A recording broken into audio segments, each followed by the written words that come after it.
자, 그래서 그러면 이제 기억은 해결됐죠. 분자간의 힘은 A가 B보다 크다. 이거 해결된 거고 B가 더 큰 거지.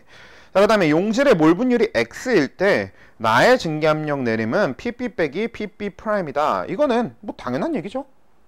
왜냐면 용질의 몰 분율이 X일 때 증기압력이 PP 프라임이잖아.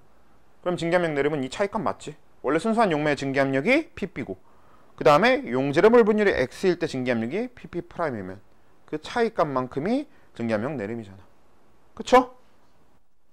여러분이 쪽지 시험에 적은 걸 거 아니야. 증기압력 내림 뭐야? 델타 P는 아이고 P 용매 빼기 P 용액이잖아. 이 문제에서 지금 P 용매에 해당되는 거 B 용매 기준으로 했을 때 얘가 PB가 되는 거고 P 용액에 해당되는 게 용질의 몰 분율이 X일 때 용액의 증기압력인 PP 프라임이 되는 거잖아요. 자, 디귿 용질의 몰 분율이 X일 때 기준 끓는 점은 가가 나보다 높다라고 했는데 기준 끓는 점이라고 하는 건 1기압을 기준으로 한 끓는 점 이렇게 생각하시면 될 것 같아요. 그래서 그 용질의 몰 분율이 X일 때 기준 끓는 점은 가가 나보다 높다라고 했는데 이거는 증기압력 보고 비교하면 되겠죠. 용질의 몰 분율이 X일 때 증기압력이 가가 더 크고 그러면 증기압력이 더 크다? 끓는 점이 더 낮다.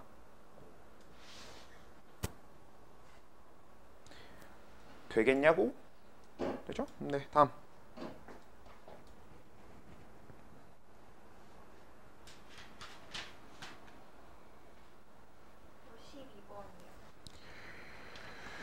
아, 12번 좋아요. 자, 그림은 물 100g에 비발성 비전해질 용질 X와 Y를 각각 녹인 수용액의 어느 점을 용질의 질량에 따라 나타내는 것이다.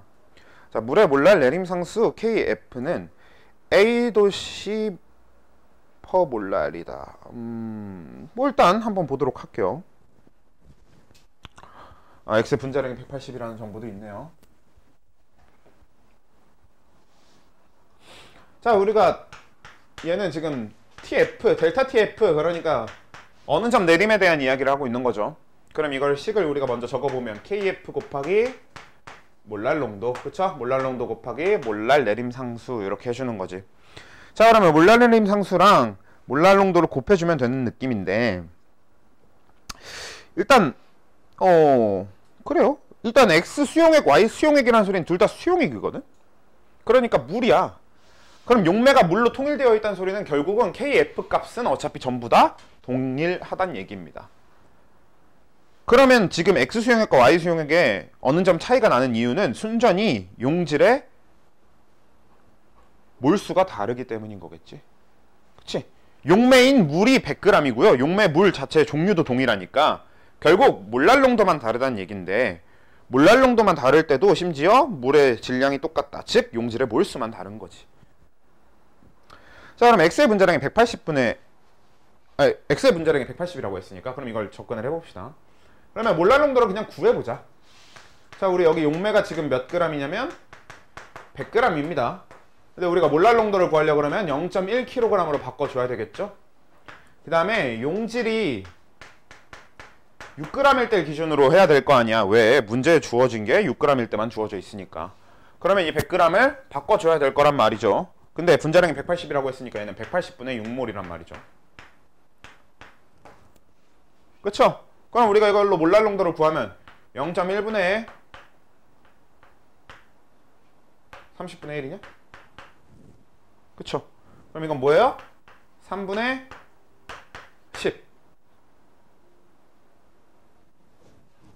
3분의 1 좋아요. 3분의 1 그쵸?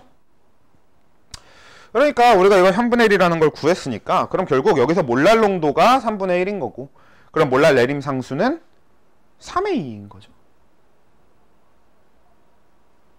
그치? 그래야 3의 2 곱하기 3분의 1에서 A가 될 거 아니야. 맞아? 그치? 그래서 몰랄 내림 상수가 3의 2라는 걸 구할 수 있는 거고요. 그 다음에 니은 용액의 몰랄 농도는 Y 수용액의 X 수용액의 3배이다. 이거 당연한 거지. 어느 점 내림 자체가 3배 나타났으니까.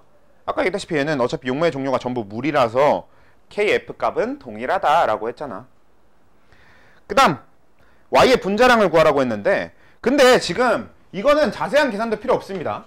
자, 봐봐. 용매 질량 똑같은 상태에서 용질의 질량도 다 똑같은데 근데 몰랄 농도가 3배여야 된다는 소리잖아요, 지금. 그치? 그러면 몰랄 농도가 3배가 되려면 분자량은 3분의 1이어야지. 그래야 최종적으로 몰랄 농도가 3배가 될 거 아니야. 나머지 조건 다 동일하니까. 맞아요? 그러면 Y의 분자량은 60이 맞네요. 분자량 1분의 1 되는 거니까. 되죠? 자, 그럼 오늘 우리 삼투압 정리 빠르게 하고 저 뒤에 그걸로 넘어가도록 합시다.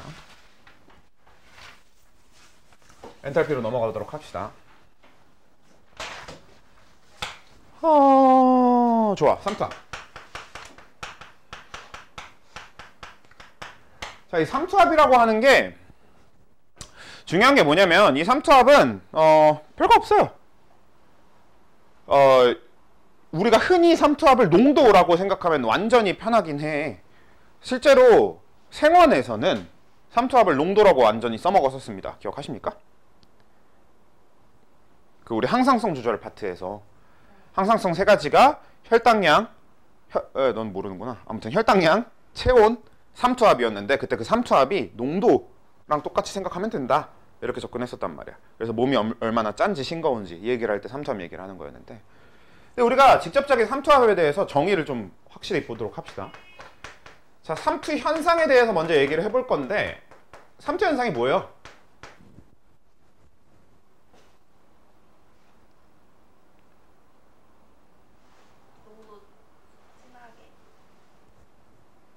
농도가 그쵸 뭐 아무튼 농도랑 관련된 거긴 하지.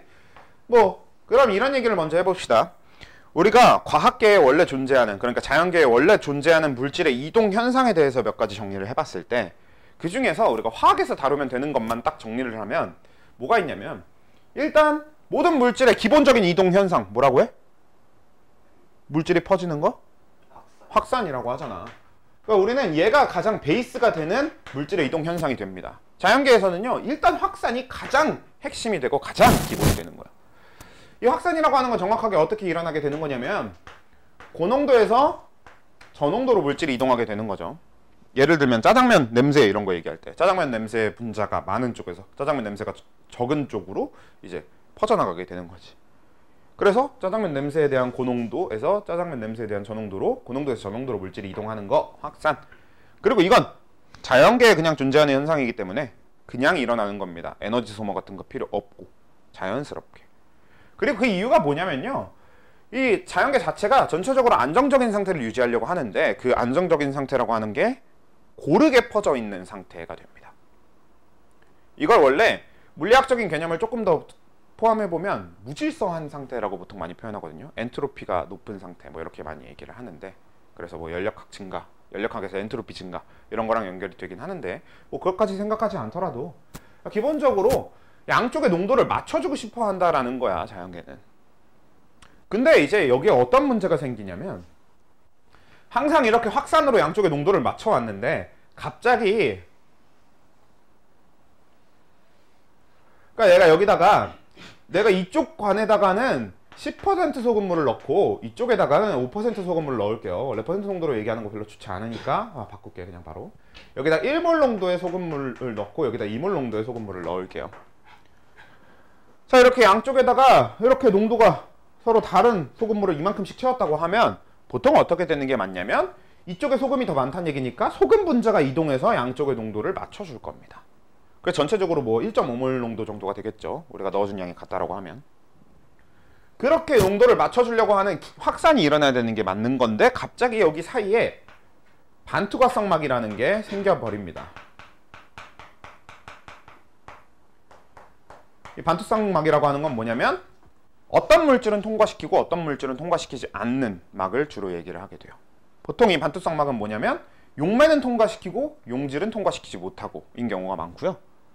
여러분들이 문제를 풀다 보면 어떤 것도 나오냐면 용매 통과시키고 용질도 좀 어떤 건 통과시킬 수 있지만 어떤 건 통과 못 시키고 이런 게 가능해요. 이거는 근데 좀 응용의 영역이니까 나중에 하고 실제로 그래서 막 설탕물이랑 포도당이랑 이렇게 같이 포도당 수용액이랑 같이 섞어서 문제를 내기도 하고 하거든요. 그리고 이 반투성막은 포도당은 통과시켜 이런 게 나오기도 하는데 일단 그건 나중 얘기니까 당장은 그냥 용질은 통과 못하고 용매만 통과할 수 있는 막으로 막혀있다고 생각해 봅시다.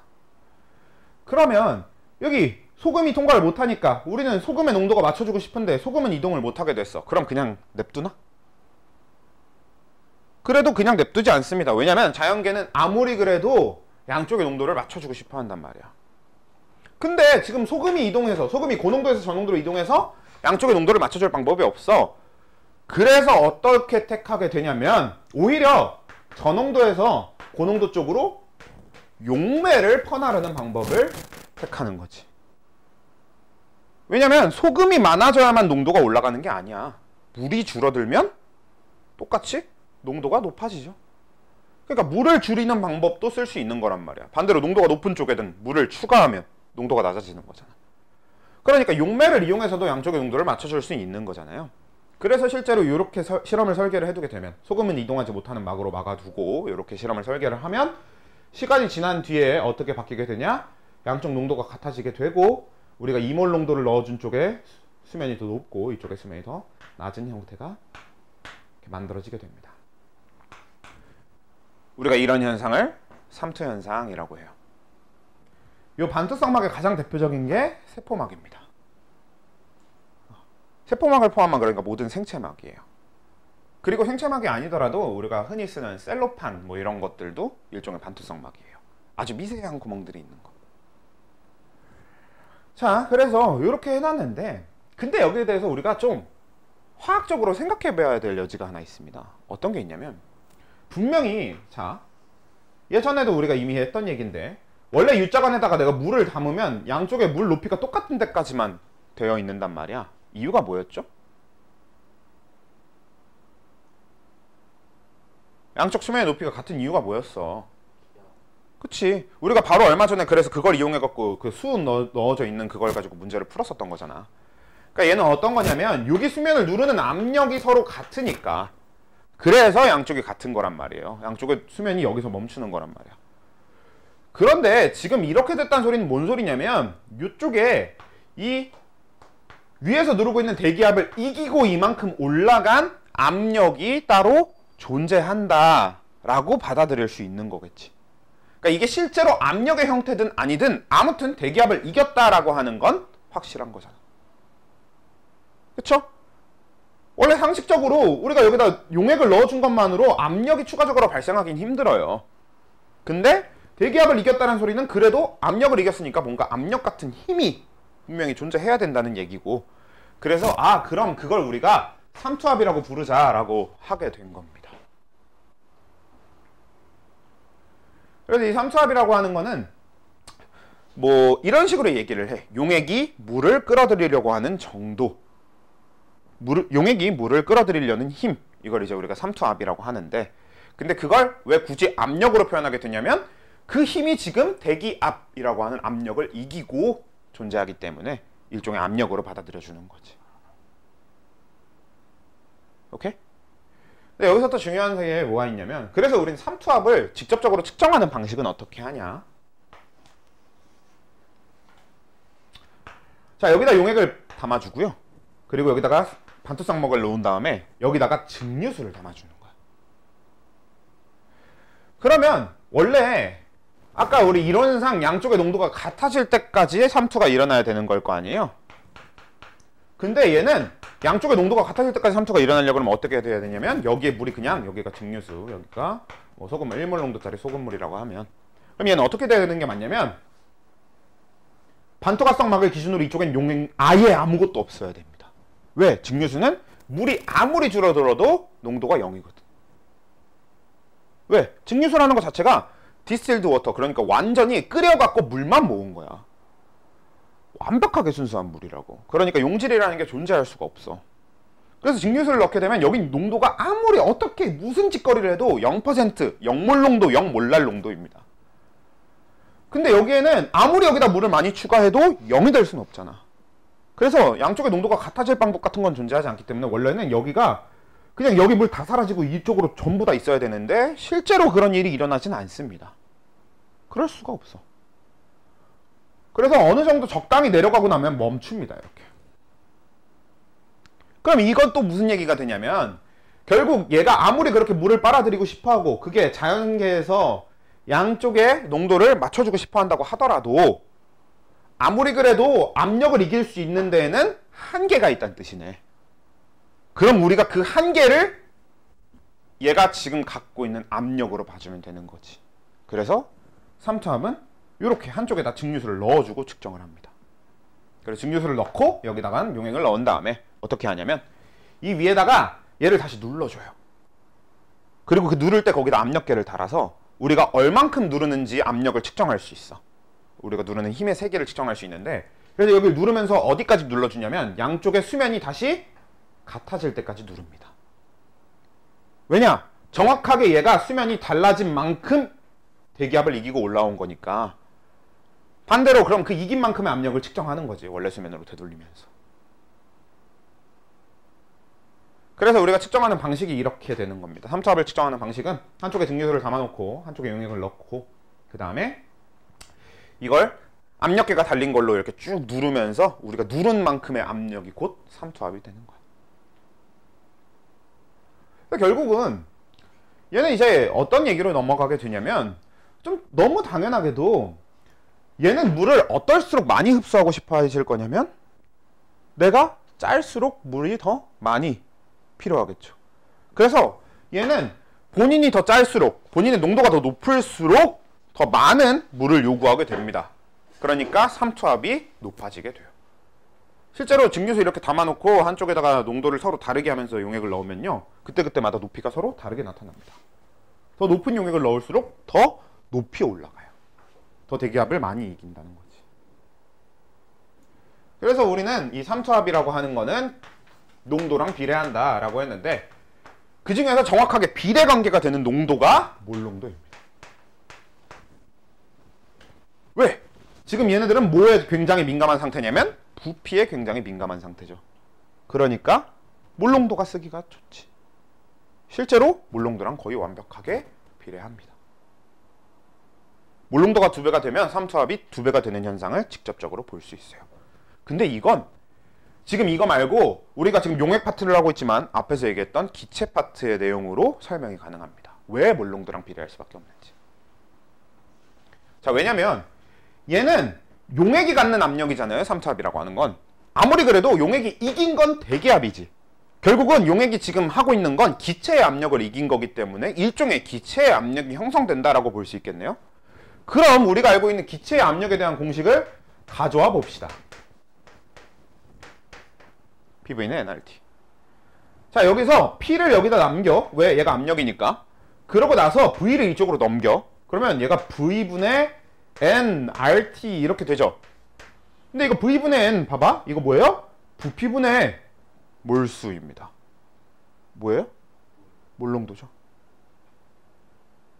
그래서 우리가 얘기하는 삼투압은 파이는 CRT 이런 형태로 바뀌게 돼요. 여기서 얘기하는 파이가 뭐냐면 그냥 압력인데 그냥 압력이 아니라 얘는 기체 압력이 아니라 이제 삼투압이니까 파이 이렇게 표현해 주고요. 그 다음에 CRT의 이 C는 몰농도의 기호입니다. 뒤에 R은 똑같은 기체 상수예요. 그리고 T는 온도예요. 그래서 이 삼투압이라고 하는 거는 몰농도에 비례하는데 그게 정확하게 이렇게 파이는 CRT라고 하는 형태의 식으로 표현이 가능하다. 됐죠? 그죠? 그리고 여기서 또 한 가지 더 신기한 게 뭐가 있냐? 이거지. 몰농도가 똑같아도 온도가 달라지면 삼투압이 달라집니다. 즉 무슨 얘기냐?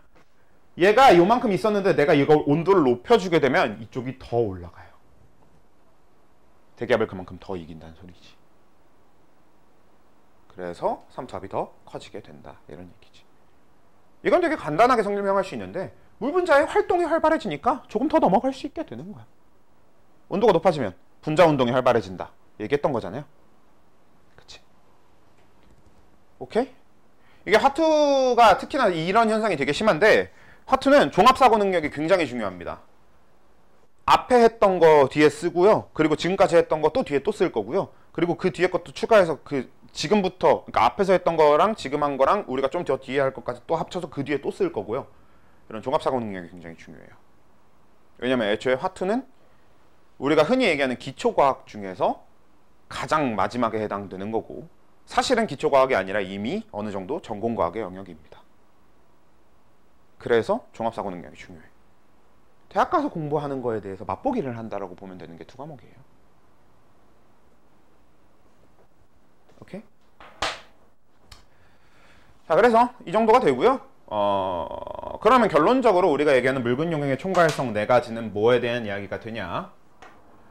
증기압력 내림 뭐였어? 델타 P였죠. 델타 P는 P 용매 빼기 P 용액 이었고, 이거는 P 용매 곱하기 X 용질로서 표현되는 거였습니다. 그 다음 두 번째, 끓는 점 오름부터. 끓는 점 오름.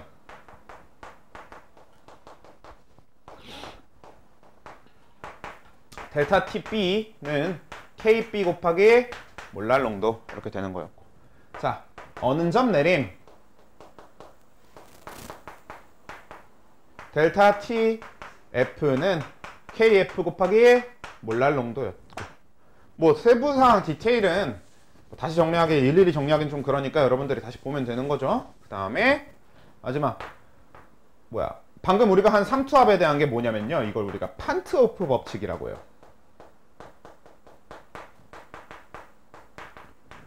판트호프가 발견한 거라서.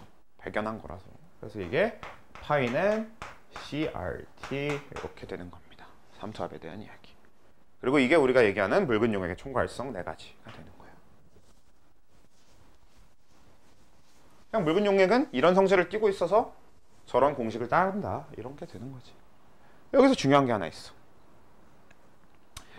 이 묽은 용액의 총괄성에 조건이 하나 있는데, 어떤 조건이 붙어 있냐면요, 용질이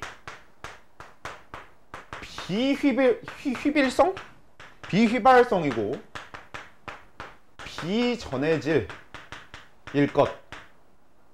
아우 진짜 네, 이렇게 두 가지 조건이 있습니다. 이 두 가지 조건은 굉장히 중요한데, 왠지 보면요, 자, 우리 비휘발성 얘기를 하려면 휘발성 얘기를 해야 되겠네요. 휘발성이 뭐예요?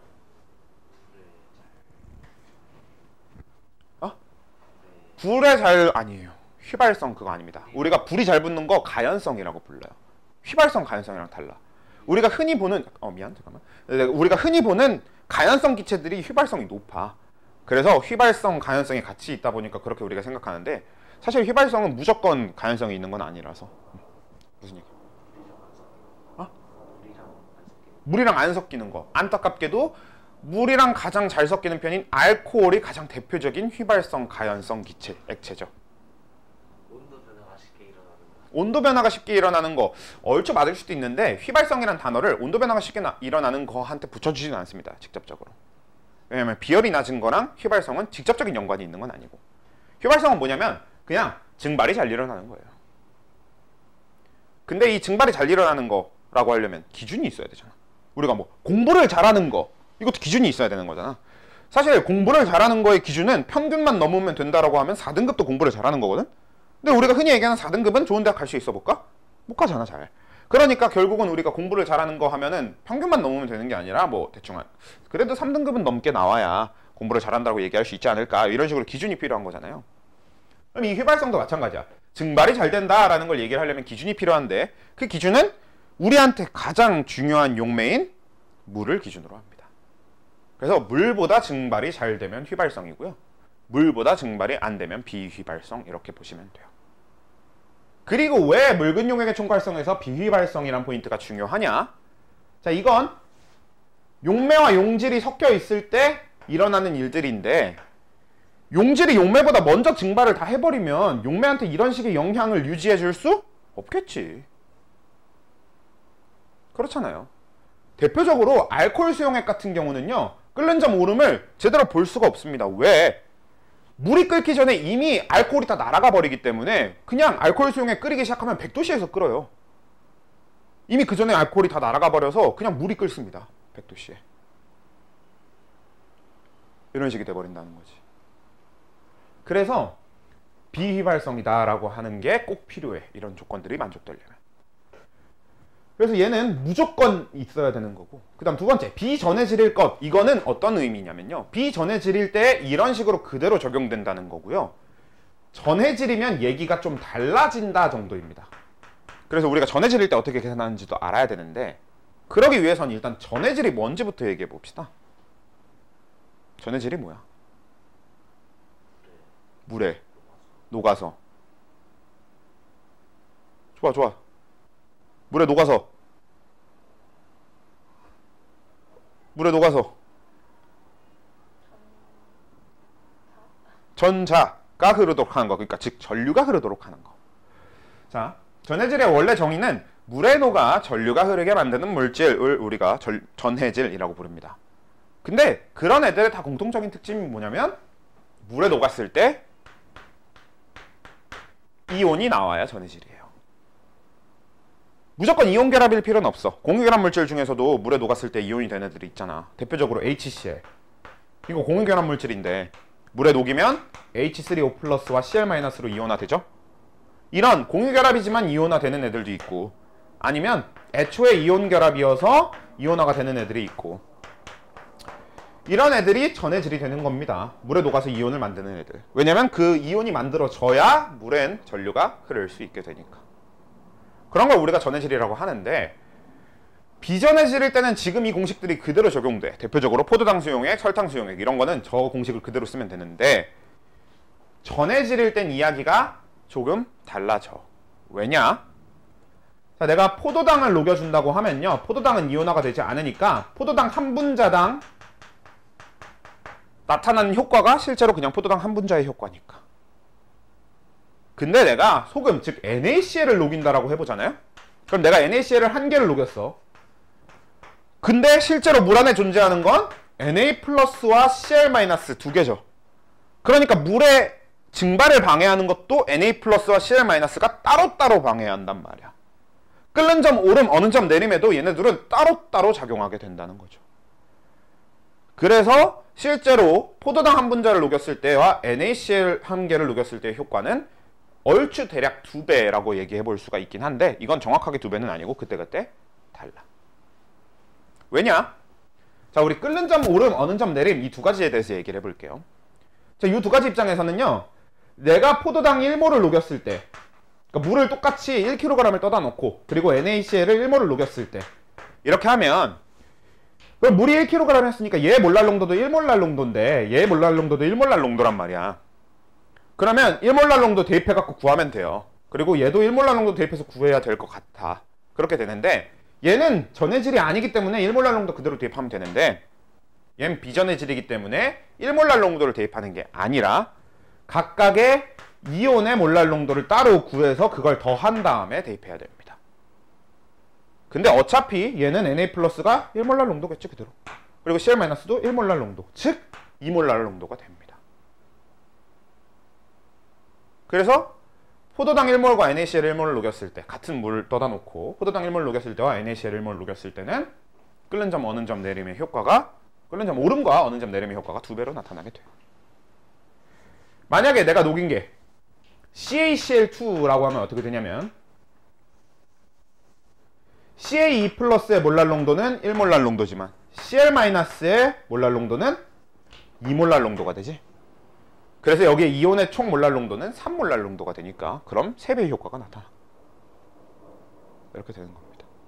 어디서는 끓는 점 오름과 어는 점 내림에 대해서는 이렇게 작용해. 근데 증기압력 내림과 판트호프 법칙은 얘기가 좀 달라.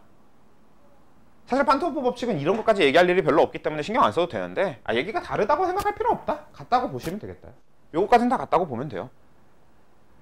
근데 왜 증기압력 내림은 얘기가 좀 다르냐면, 봐봐, 내가 얘는 이제 용질의 몰 분율에 따라서 흘러가는 거잖아. 그럼 똑같이 한번 가져와 볼게요. 자, 얘 포도당 1몰을 이번에는 물 1몰에다 녹이는 거야. 그럼 얘 용질의 몰 분율이 어떻게 나타나냐면요, 전체 용액의 몰수가 2몰이 되죠. 물 1몰과 포도당 1몰 합쳐서. 그 중에서 용질이 차지하는 게 1몰이니까 X 용질이 2분의 1이 나오거든, 얘는. 근데 얘는 X 용질이 어떻게 나와? 얘도 이제 각각을 더해서 표현해야 되기 때문에, 얘가 1몰이면 얘 1몰과 얘 2몰이에요. 그래서 총 용질 입자가 3몰이 됩니다. 그럼 얘는 물 1몰까지 더해서 총 4몰의 용질 3몰 이런 효과가 나타나게 돼요. 즉 분모가 같이 변한다고. 그러니까 단순히 3배의 개념이 안 돼. 그래서 이 휘발성 상관없죠. 전해질일 때는 얘네들은 그냥 이온수를 그대로 곱해주면 되거든요. 만들어진 이온수를. 근데 얘는 그렇지가 않아. 계산을 새로 해줘야 됩니다. X용질을 아예 새로 구해야 되기 때문에. Get it? 자, 그렇게 하면 일단 총괄성 끝. 이제 엔탈피로 넘어가 보도록 할 건데 이미 1시 27분이야. 조졌어.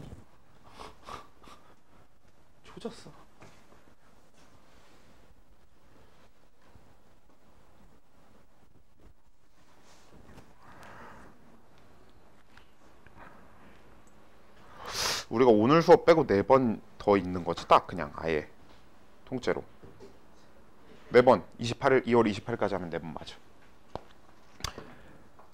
뭐 불가능할 정도는 아니니까 해봅시다. 자, 그러고 나면 이제 우리가 엔탈피로 넘어가 볼 거예요.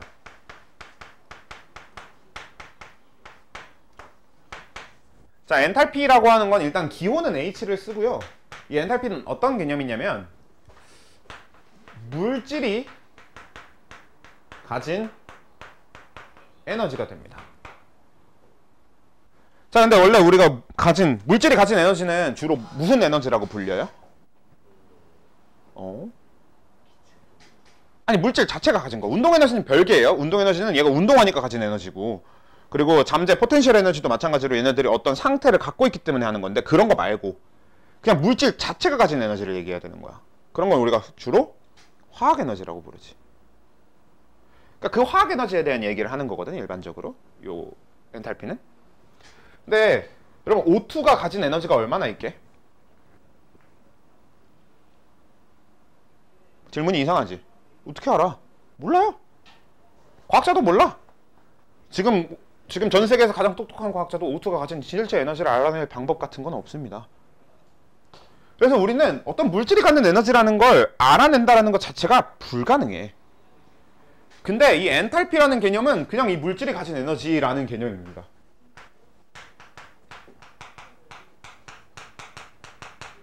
그리고 이 물질이 가진 에너지를 화학 에너지보다는 아예 를 열 에너지로서 접근하겠다, 이런 개념이 되는 게 엔탈피예요.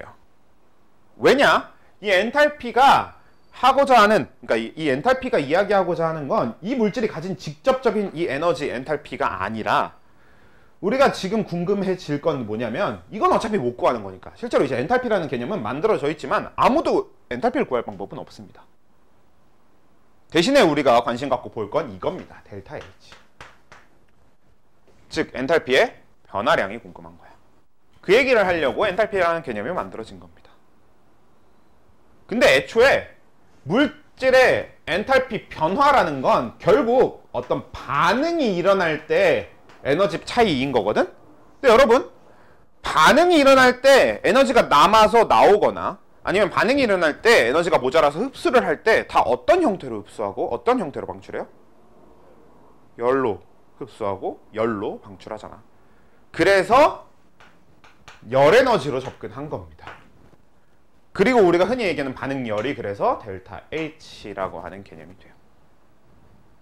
이게 엔탈피, 즉 엔탈피 변화량, 반응열이라는 개념이 됩니다. 근데 이런 식으로 접근해 볼 수 있어. 보면은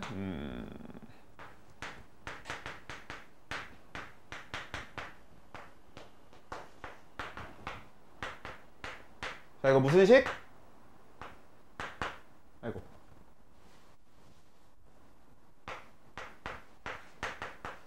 자, 이거 무슨 식이에요?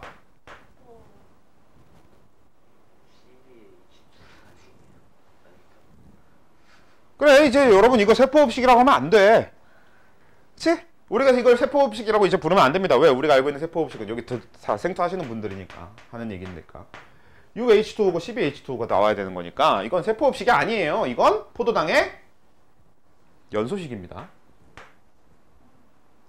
실제로 보도당 뭐예요? 포도당을 그냥 불로 태우면 이렇게 돼요.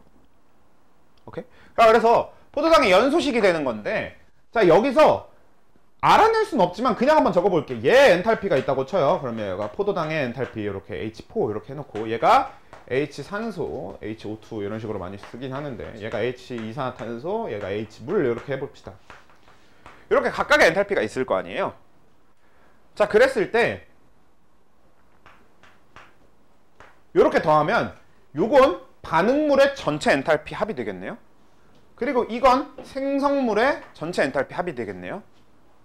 우리가 이걸 어떻게 표현하냐면 이렇게 표현합니다. 뭔지 알잖아. 시그마. 그래. 그러니까 반응물의 엔탈피 총합이 되는 거고, 얘는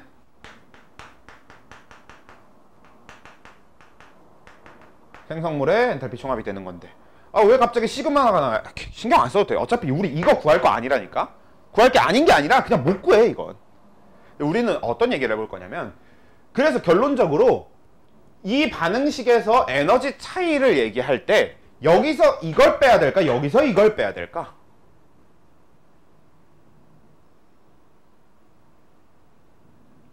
여러분, 성적 변화할 때 앞에 받은 성적이 있고 뒤에 받은 성적이 있으면 어디서 어딜 빼야 되는 게 맞는 거야?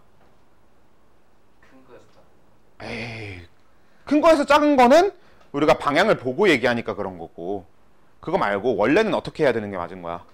그냥 무조건 나중 본 거에서 처음 본 걸 빼야지. 그게 변화량이지. 그래서 그게 플러스가 나오면 성적이 올랐다는 뜻인 거고, 그게 마이너스가 나오면 성적이 떨어졌다는 뜻인 거잖아. 우린 항상 이렇게 한단 말이에요. 변화량이라고 하는 건 항상 변화한 후의 거에서 변화하기 전 거를 빼주는 걸 기본으로 하는 거 아니에요. 그래서 우리가 얘기하는 이 델타 H라고 하는 것도 마찬가지로 생성물의 엔탈피 총합에서 반응물의 엔탈피 총합을 빼는 형태로 적어주게 됩니다. 그럼 여러분들한테 한번 질문을 해볼게요. 지금 이 반응식의 델타 H는 0보다 클까 작을까?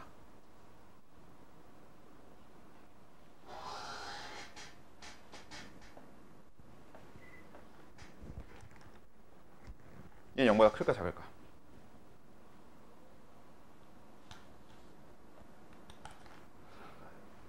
작아요. 자, 이미 힌트를 드렸는데 얘는 뭐라 그랬어? 연소라고 하는 반응이라고 했죠. 자, 연소의 정의가 뭐였냐면, 어차피 이따 다시 얘기할 텐데, 연소의 정의는 어떤 물질이 열과 빛을 내면서 타는 현상입니다. 산소와 반응하며를 뺐네요. 다시, 어떤 물질이 산소와 반응하며 열과 빛을 내는 현상, 이게 연소야. 그러니까 열과 빛을 낸다, 즉 연소라고 하는 건 원래 발열이잖아. 실제로 우리 뭔가를 태우고 있으면 주변이 어때? 따뜻하잖아. 그러니까 발열이란 말이야. 그리고 발열이기 때문에 그 얘기는 무슨 소리냐면, 반응 전보다 반응 후의 에너지가 줄어들었을 거란 얘기지. 발열, 그러니까 열이 그만큼 남아서 버렸다는 얘기니까, 그치? 나간 에너지가 있다. 발열, 즉 에너지가 줄어들었다. 이렇게 돼야 되는 거죠. 그러니까 생성물의 델타 H 합에서 반응물의 델타 H를 뺐을 때 음수가 나오게 되겠지. 에너지가 작아졌으니까. 그래서 우리가 하려는 얘기는 결국 뭐냐면요, 결국 우리는 생성물의 델타 H 합에서 시그마 H 생성물에서 시그마 H 반응물을 이렇게 해줄 거기 때문에, 이렇게 계산을 해서 델타 H를 구해줄 거니까, 결론적으로 이 델타 H가 0보다 크면 흡열 반응인 거고, 델타 H가 0보다 작으면 발열 반응인 겁니다. 우린 이렇게 적어줘요. 그래서 앞으로는 화학 반응식을 적을 때 항상 어떻게 할 거냐면요, 방금 이런 식이 있었다라고 하면 여기 뒤에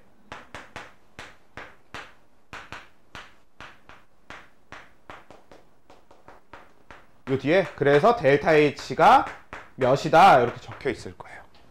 그랬을 때 우리 여기에 양수가 적혀 있으면 그건 흡열인 거고, 음수가 적혀 있으면 발열로 받아들여주면 되겠다. 그리고 이런 식으로 화학 반응식을 적는 걸 열화학 반응식이라고 합니다.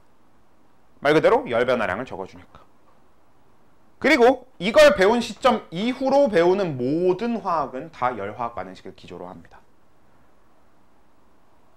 그러니까 여러분들은 어차피 수능 보고 이런 건 화원으로 할 거니까 거기서 열화학 반응식을 다룰 일이 없겠지만, 이걸 배운 이후로라는 소리는 적어도 대학 가서 배우는 화학에서는 다 열화학 반응식을 기조로 할 거란 얘기예요. 오케이? 그래서 이렇게 적는 게 열화학 반응식인데 그 중에서 이제 여러분들이 당장 기억하시면 제일 좋은 포인트가 델타 H가 0보다 크면 흡열, 델타 H가 0보다 작으면 발열. 이렇게 생각하면 된다. 이게 핵심입니다. 왜 그런 거냐? 항상 우리는 나중 결과에서 원래 거를 빼는 게 변화량인 거니까 나중 결과 생성물의 델타 H 아니 생성물의 H 합에서 반응물의 H 합을 뺀 거고 그래서 이게 된 거라고. 그러니까 이해를 하고 외우세요. 그냥 앙으로 외우지 말고. 그렇지? 머릿속에 좀 이해한 내용이 같이 남아있어야 기억이 오래 가니까. 물론 그러니까 이해하고 외운다 그래도 복습 안 하면 말짱 꽝이고요. 그리고 복습을 하고 외운 걸 복습을 계속 한다고 하더라도 이해하고 외운 거가 아니면 또 말짱 꽝이야. 써먹기가 힘드니까. 그래서 이해하고 외우고 복습하고는 다 해야 됩니다. 그게 잘 안 되는 건 알지만 그래도 해.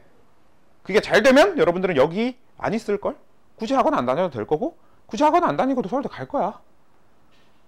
그렇지만 아무튼 우리가 그렇게 되지 않더라도 이해하고 외운다까지는 뭐 제가 도와드릴 수 있는 만큼 도와드린다고 하는 거고 복습은 제가 못 도와요. 여러분들이 하셔야 돼요. 돕고 있긴 한 거지. 계속 쪽지 시험을 보고 있으니까. 근데 오늘 같은 일은 있어서는 안 됩니다. 이 사람들아. 문제를 풀 생각을 안 하고 답을 외워서 그럼 복습이 아니잖아. 오케이? 자, 모든 괄호들도 마찬가지야. 괄호에 그게 적혀있다라는 사실보다 왜 거기 괄호에 그게 들어가야 되는지를 알아야 여러분들이 내용을 알 거 아니야. 괄호만 외우지 말라는 소리지. 그러니까. 자, 그래서 엔탈피의 정의 그리고 엔탈피에 대해서 배워야 될 기본적인 건 이게 끝입니다. 우리 이걸 잘 계산하기만 하고 잘 하면 돼. 근데 여러 가지 또 얘기해 볼 주제가 있어요. 그 중에서 오늘 얘기할 주제가 이제 표준열이라고 하는 주제입니다. 표준 엔탈피라고도 많이 부르고 표준열이라고도 많이 불러요. 자, 이게 뭐냐면 우리가 이 엔탈피를 구하는 방식은 아까 얘기했다시피 물질이 가진 열 에너지를 직접 알 수 있는 방법은 아예 없어. 그럼 어떻게밖에 못하냐면 이렇게 해야 되는데 이 계산조차도 실제로 가능한 거야, 불가능한 거야? 불가능한 거야. 그러면 실제로 우리가 델타 H를 구하는 방법은 딱 하나밖에 없습니다. 뭐? 우리가 화원에서 했던 화원 마지막에 나오는 그 열량계를 이용해서 열량을 측정해보는 거 말고는 실제로 방법이 없어요. 근데 매번 측정할 거야? 그럴 순 없잖아. 한 번 측정했을 때 그걸 알아두고 나서 나중에 계속 써먹으면 좋지. 근데 한 번 측정해둔 걸 알아두고 그걸 계속 써먹으려고 할 때 그래도 그거에 대한 기준은 필요할 거 아니에요. 기준도 없으면 야, 내가 했는데 내가 구해놓은 걸로는 220이니까 이걸로 계산해. 아니야, 내가 구하는 걸로는 330이어서 이걸로 계산해야 돼. 이러고 있으면 안 되잖아, 과학자들끼리.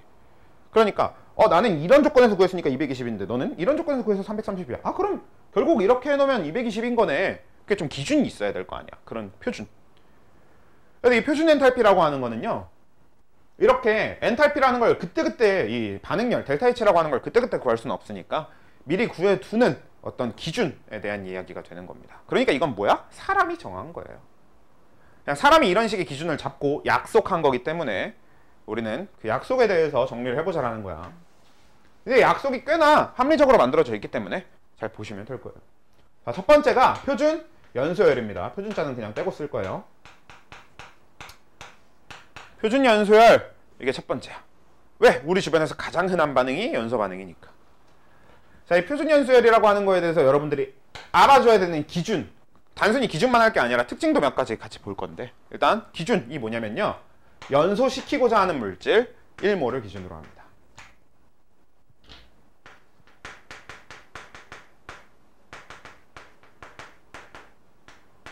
연소물질 1몰을 기준으로 해요. 그리고 두 번째, 이 연소물질이 무조건 완전 연소된 것을 기준으로 해야 됩니다. 자, 왜냐면 자, 내가 흑연을 연소시킬 거예요. 그럼 이거는 뭐가 되냐? 흑연 연소열이 됩니다. 만약에 내가 똑같이 탄소를 태우긴 하는데 다이아몬드의 연소열을 구하고 싶으면 다이아몬드를 직접 태워야 되는 거니까 이렇게 된 반응식이 나와야 되는 거지. 그래서 이건 흑연의 연소열, 이건 다이아몬드의 연소열의 식이 될 텐데, 근데 우리가 실제로 흑연을 연소시키면 흑연이 산소와 만나서 CO2가 되기도 하고요, 흑연이 두 개가 산소랑 만나서 일산화탄소 2개를 만들어내는 이런 반응도 가능합니다. 자, 그럼 이 둘 중에 우리는 어느 쪽을 기준으로 잡아줄 거냐는 거야. 그랬을 때 우린 위쪽을 기준으로 잡게 됩니다. 왜냐면 우리가 실제로 이걸 완전 연소라고 하고요, 이걸 불완전 연소라고 하기 때문에. 왜 불완전 연소냐? 이 CO, 일산화탄소는 한 번 더 연소시키면 CO2가 됩니다. 그러니까 말 그대로 불완전하게 연소된 거지. 연소가 더 가능하다는 얘기는. 근데 CO2는 더 이상 연소가 안 돼요. 그리고 우리가 또 연소에 대해서 꼭 기억해야 될 특징. 아까 연소의 정의가 뭐라 그랬냐면 물질이 산소와 반응하여 열과 빛을 내는 현상이라고 했잖아. 그러니까 항상 누구랑? 산소랑 반응한다는 사실은, 사실 이거는 여기다 정리할 내용이라기보다는 그냥 우리가 알아야 되는 내용이야. 어떤 물질이 산소랑 반응하고 있으면 그건 연소야. 그래서 거기에 있는 델타 H는 일단 연소열로 써줄 수 있는 거야. 그리고 세 번째, 항상 연소열은 음수로 나오겠지. 왜? 발열이니까. 그래서 연소 엔탈피, 연소열은 어차피 항상 음수로 나올 수밖에 없어요.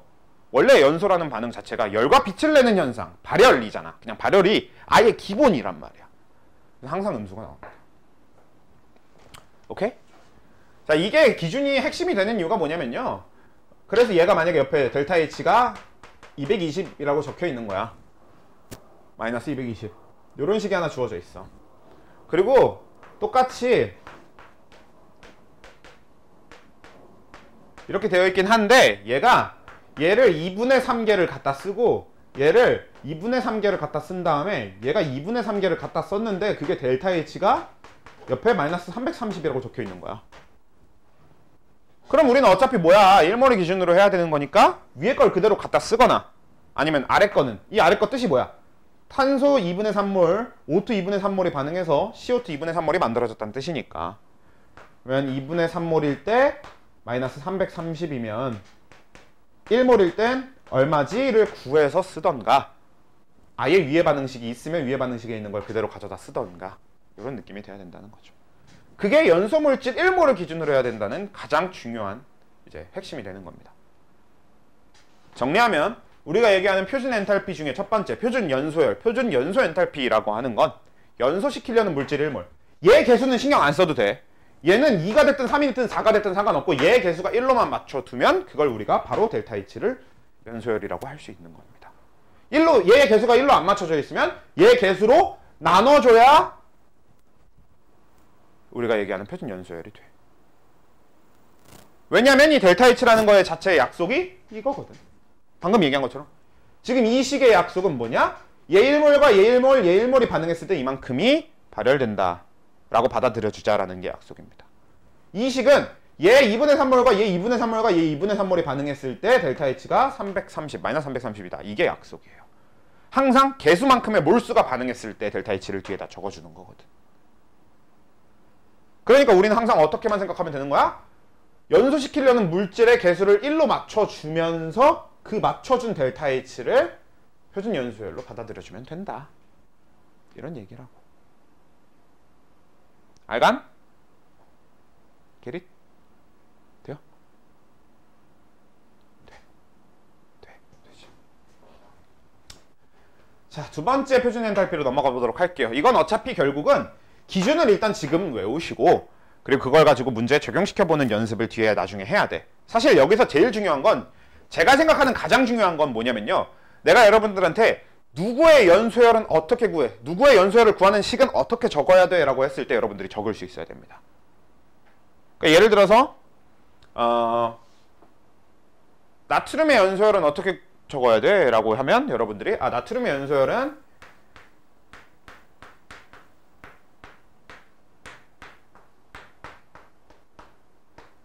이렇게니까 표준 연소열을 구하려면 개수 바꿔서 요 식의 델타 H가 나트륨의 연소열에 해당합니다 라고 적을 수 있어야 된다고. 그러네요. Na 말고 Ca로 할게요. 그래서 칼슘의 연소열이 이렇게 된다, 이렇게 적을 수 있어야 된다. 오케이? 그리고 뭐 나트륨의 연소열로 해보면 그래서 나트륨의 연소율을 적어야 돼 하면 아 왜 여기 자꾸 이가 빠져? 이렇게 돼야 되니까 얘가 이렇게 될 거 아니에요 원래. 얘가 이렇게 될 거고. 그러면 우리는 어떻게 적을 수 있어야 되냐면 이렇게가 아니라 아이고 이렇게 기준으로 잡아야 되는 거지. 요 식의 델타 H가 나트륨의 연소율이 되는 겁니다 라고 받아들여줘야 되는 거지. 그럼 반대로 문제에서 주어진 식이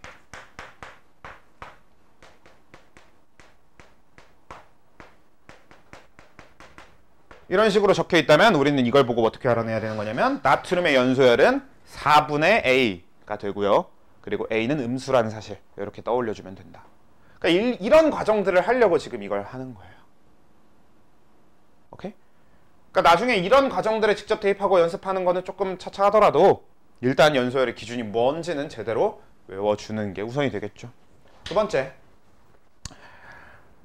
두 번째가 뭐냐면 표준 연소율 말고 그 다음 표준 생성열. 생성 말 그대로 어떤 물질을 만들 때의 얘기를 하는 겁니다. 그리고 이 표준 생성열은 뭐에 대한 얘기가 되냐면 우리가 생성하려는 물질 1몰을 기준으로 합니다. 우리 목적이 되는 생성 물질. 그리고 얘는 이제 기준이 좀 더 복잡해. 참고로 연소열 같은 경우는 완전 연소 산물을 우리가 몇 가지만 외워두면 되거든. 문제에서 나오는 완전 연소 산물을. 근데 그거는 어차피 차차 하더라도 아까 얘기했다시피 연습은 차차 하면 되는 거니까. 근데 얘는 기준 자체가 좀 복잡해요. 뭐가 있냐면 그러니까 내가 CH4 1몰이 생성되는 게 궁금한 거야. 그래서 내가 CH4 생성열을 구한다고 쳐. 그러면 자 여러분들이 생각해 보세요.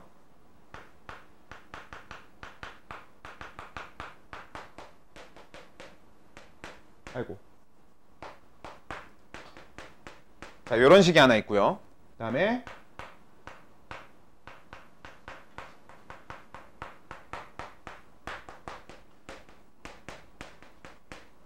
이런 식이 하나 있고요. 그 다음에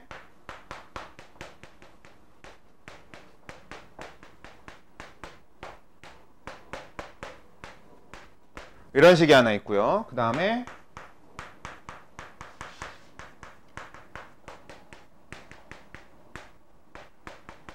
이런 식이 하나 있고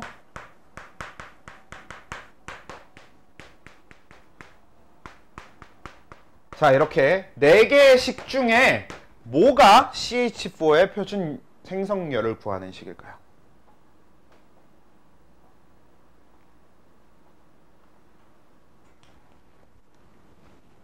그냥 이거는 감이지. 내가 아직 기준을 더 얘기해주지 않았기 때문에 감으로 한번 찍어봐. 두 번째 아니면 세 번째? 그냥 잘 모르겠어? 두 번째입니다.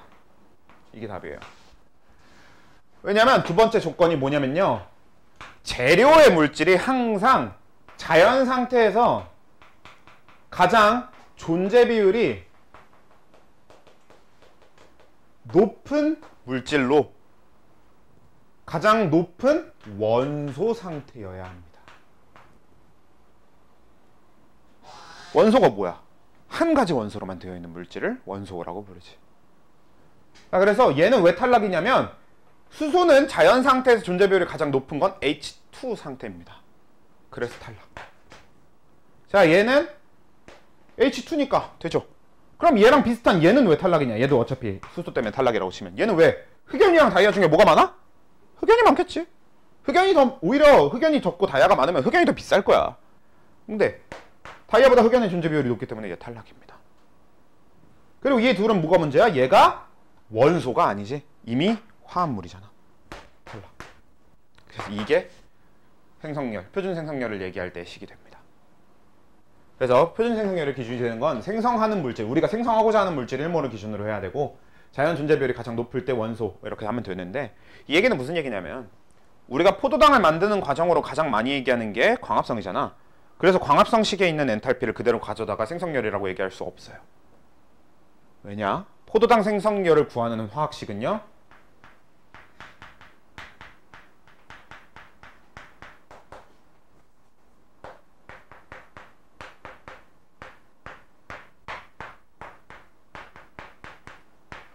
아이고. 이렇게 돼야 돼요. 원소로 되어 있어야 된다는 것이 무조건 재료가. 됩니까? 그리고 이제 이때부터는 우리가 계속 뭘 봐줘야 되겠냐면 나머지는 일부러 생략하고 있긴 한데 요 뒤에 괄호 안에 붙어있는 괄호 안에 들어있는 상태에 대해서도 계속 집중해서 봐주셔야 됩니다. 우리가 자연상태 상온에서 O2 같은 경우는 가스여야 되는 게 맞겠지. 존재 비율이 높은 거면. H2 같은 경우도 가스로 봐줘야 되는 게 맞겠고, C는 S에다가 흑연까지 붙어 있어야 되는 게 맞겠고, 이런 걸 이제 일일이 다 좀 봐줘야 돼요. 뭐 연습은 차차 하기로 했으니까 얘는 일단 요 정도. 생성열 같은 경우는 양수, 음수 다 가능합니다. 그래서 그런 조건은 붙이기가 어렵고. 그 다음에 표준 분해열입니다. 자, 표준 분해열은 뭐냐면요, 어떤 물질 1몰을 분해할 때 나오는 에너지예요. 혹은 필요한 에너지. 근데 그때 분해 결과물이 자연 상태에서 존재 비율이 가장 높은 원소여야 되거든. 그 얘기는 즉 무슨 얘기냐면요, 분해열은 곧 생성열에 마이너스 붙여준 겁니다. 그냥 생성열식을 뒤집어 놓으면 그게 분해열식이에요. 그래서 분해열식에 대한 기준은 따로 외우지 말고 그냥 항상 생성열식을 뒤집으면 분해열식이야, 이렇게 하면 된다는 거지. 그러니까 얘가 지금 메테인 생성열식이었잖아요. 그럼 메테인 분해열을 구하는 식은 CH4를 CS 흑연과 두 개의 H2로 분해하기만 하면 된다는 얘기입니다. 그러면 얘가 만약에 델타 H가 뭐 그냥 대충 적을게요, 16이었다고 치면 얘의 델타 H는 그냥 마이너스 16인 겁니다. 이렇게 된다는 얘기. 오케이? 됐죠? 그리고 얘가 분해열이고, 그 다음 이제부터 좀 더 쉬워요. 다음 게 뭐냐면 용해열입니다. 자, 이 용해열의 조건은 뭐냐? 우리가 용해시키는, 그러니까 용질 1몰 기준이에요. 끝. 양수, 음수 다 가능하고 끝. 근데 이거는 얘기해 볼 게 사실 조금 더 많거든. 되게 많거든. 근데 그건 이제 문제에서 얘기하면 되고, 그리고 그렇게 어렵지도 않아. 특히나 여러분들이 중학교 때 배웠던 걸 기억하고 있으면 되게 쉽게 가는데 그렇지 않잖아. 그래서 좀 쉽게 갈 생각은 못해도 아무튼 연습 금방 해요. 중학생들도 한다는 얘기는 좀 쉽게 연습할 수 있는 거라는 얘기일 테니까. 근데 한 가지, 자, 용해열식은 어떻게 생겼냐면 그냥 이렇게 생겼습니다. NaCl S 고체였던 게 NaCl AQ, 그냥 이런 게 용해열입니다. 단 여러분들이 꼭 여기서 오해하면 안 되는 게 뭐가 있냐면요, NaClS가 Na 플러스 AQ Cl 마이너스 AQ가 되면 이건 표준 용해열식이 될 수 없어요. 왜냐면 물에 녹아있는 NaCl과 물에 녹아있는 Na 플러스 Cl 마이너스는 다른 물질입니다. 이게 왜 다른 물질인지는 우리가 다음 단원에서 자세히 다룰 거라서 그냥 여기서는 간단하게 그냥 이게 다르다라는 것만 좀 기억하고 가시면 될 것 같아요. 왜 다른지는 다음 단원에 얘기하고. 오케이? 그래서 그냥 솔리드였던 걸 그대로 AQ로 바꾼 게 용해열이에요. 그런 식이 돼야 되는 겁니다. 만약에 액체였어도 상관없어. 리퀴드였던 걸 AQ로 바꾼다던가 이렇게 되는 겁니다. 다음 마지막 표준 중화열입니다. 자, 중화열 같은 경우는 우리가 산을 뭘 넣어주냐, 염기를 뭐 넣어주냐에 따라서 다르잖아. 그리고 우리 중화 반응식을 적으면 뭐예요? 산 플러스 염기는 물 플러스 염이잖아요. 여기서 우리는 염이 몇 몰이고 염기가 몇 몰이고 산이 몇 몰이고 산의 가스가 몇이고 염기가 가스가 몇이고 다 필요 없고요. 그냥 중화열은 무조건 뭐냐? 물 1몰을 기준으로 합니다. 그냥 이 중화 반응 결과 만들어지는 물이 1몰일 때 나오는 엔탈피가 되거든요. 그래서 신기하게도 이 중화열은 고정값이에요. 어떤 산을 갖다 놓고 어떤 염기를 갖다 놓든 어차피 물 1몰이 반응될 때 엔탈피는 똑같습니다. 왜냐? H 플러스랑 OH 마이너스가 그냥 만나는 거니까. 근데 이거는 그래서 이 자체는 별로 어려운 게 없어. 거기 몇이라고 되어 있냐? 답지에. 내가 외우질 않아가지고. 마이너스 55.8? 어? 아니야, 5점.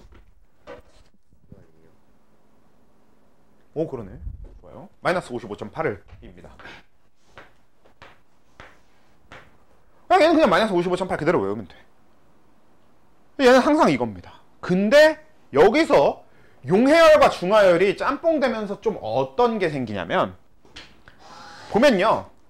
HCl 수용액과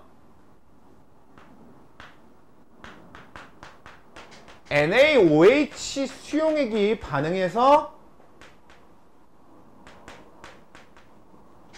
NaCl과 수용액인데 귀찮으니까 그냥 하자. 왜 Q가 맨날 계속 이렇게 되지? H2O 이렇게 만들어지는 이런 식이 있다고 쳐보고, 그리고 HCl 솔리드와 NaOH 얘 솔리드일 수가 없구나. 가스여야 되겠네요. 가스와 NaOH AQ가 만나서 NaCl AQ와 H2O를 만드는 이런 반응식이 있고요. HCl AQ와 왜 A를 자꾸 Q처럼 써가지고 NaOH 솔리드를 반응시켜서 NaCl과 H2O 만드는 반응식이 있다면 이 셋 중에서 얘만 중하열식이 되는 거고 얘만 델타 H가 마이너스 55.8이 나옵니다. 왜냐? 얘는 HCl이 가스기 때문에 어떤 과정이 중간에 들어가게 되냐면 얘가 물에 녹는 과정이 추가로 존재하게 되겠지. 그래서 이 식은 뭐와 뭐가 추가된 게 되냐면요. HCl의 용해열과 중하열이 합쳐진 상태가 될 겁니다. 얘는 어떻게 될 거야? 얘는 수용액 상태긴 한데 얘가 고체 상태였기 때문에 얘가 녹는 과정이 추가가 될 거라서 NaOH의 용해열과 중하열이 합쳐진 상태가 돼야 되는 거지. 그래서 우리는 항상 중하열이라고 하는 거는 그냥 물일몰이 만들어지면 되는 거긴 한데 문제는 반응식 내부에 다른 반응이 개입하고 있는지 아닌지를 봐야 돼요. 얘네들은 다른 반응이 지금 개입하고 있는 거니까. 얘는 개입하고 있지 않은 거니까. 딱 봤을 땐 개입하고 있지 않은 것처럼 보이는데 그러니까 이 뒤에 상태를 보는 게 그래서 중요하다는 겁니다. 그 상태를 보고도 캐치를 해줄 수 있어야 되는 거예요. 세부적인 연습은 일단 차차 하더라도 일단 설명은 해드리고, 그리고 일단 여러분들이 외우면 되는 건 이 정도가 되겠고, 그리고 나면 이제 우리가 엔탈피 파트가 결합 에너지 정도랑 헬스 법칙이 남았는데 어차피 결합 에너지랑 헬스 법칙은 같이 하는 게 편하고요. 그리고 그건 다음 주에 하면 되겠지. 일단 여기까지.